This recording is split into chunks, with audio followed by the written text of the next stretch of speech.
Here's why Cardinal Luis Tagle will be the next pope. As I said, among the many names circulating as potential successors to Pope Francis, Cardinal Luis Antonio Tagle stands out as a rare transformative figure.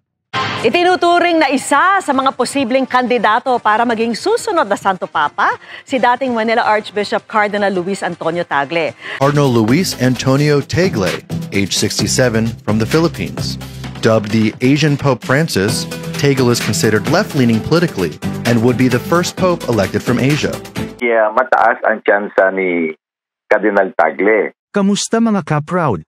Today's video episode ay pag-uusapan natin ang may chance ba na ang susunod na pope ay Filipino. Will this charismatic, globally beloved cardinal be the next pope?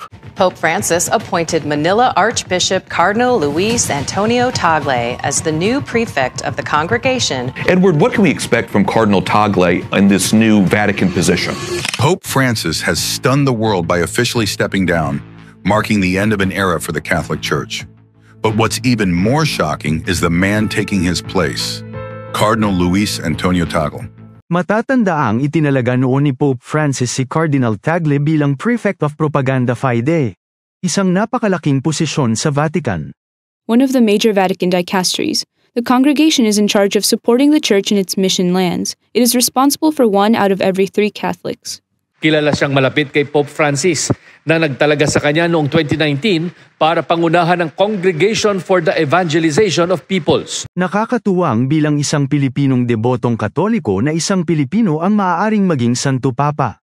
So kung titingnan mo, maraming tsansa yung mga hindi tiga Europe na usually lahat halos European kung hindi Italian.